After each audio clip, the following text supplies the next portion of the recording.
Hey everyone, welcome to my channel. আমি সুমি চলে এসেছি নতুন একটা ভিডিও নিয়ে। কেমন আছে সবাই?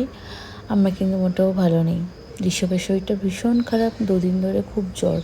যতক্ষণ ওষুধ খাচ্ছে ততক্ষণ ভালো থাকছে, আবার জ্বর আসছে। কিন্তু আমি যে ওর পাশে থাকবো আমি থাকতে পারছি না। আমার রান্নাও থাকে দুপুরের, তো সেই রান্না করতে চলে এসেছি, আর মাঝে মধ্যে ওকে গিয়ে দেখে আসছি। আমার এখনও পর্যন্ত যদি জ্বর হয়, আমি একটাই কথা বলি, আমি মায়ের কাছে যাব, আমি মায়ের কাছে যাবো। না জানি ওইখানটায় কতটা শান্তি পাওয়া যায় গেলে।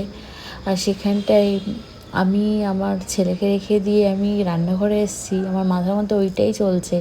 আমি তো এত বায়না করে, আর আমার সামান্য ব্যথা যন্ত্রণা বা জ্বর হলে আমি নিজেকে কন্ট্রোল করতে পারি। আমার প্রচণ্ড কষ্ট হয়, অল্প জ্বরে প্রচণ্ড কষ্ট, প্রচণ্ড ভেঙে যাই। তো তখন আমি একটাই কথা বলি যে মায়ের কাছে যাব। আজকে আমার বাচ্চাটা ওভাবে শুয়ে আছে, আমার মনের মধ্যে ওইটাই চলছে যে ওর অনেক কষ্ট হচ্ছে, ও বলতে পারছে না, ও ঘুমিয়ে যাচ্ছে। সব কিছুর মধ্যে থেকে সংসারটাকে তো এভাবেই চালিয়ে নিয়ে যেতে হবে। সেই সঙ্গে আমারও শরীরটা ভালো নেই, অসম্ভব মাথা ব্যথা নিয়ে ভুগছি আমি। তো তার মধ্যে দিয়ে রান্নাটা সেরে নিলাম। আর তারপরে কাজের বউটা এসছে, ও আমাকে দেখেও বুঝতে পারছে যে সত্যি অসুস্থ হয়ে আছি। তো বললো, চলো তোমার মাথাটা টিপে দিই, তোমার এত মাথা ব্যথা করছে, চলো।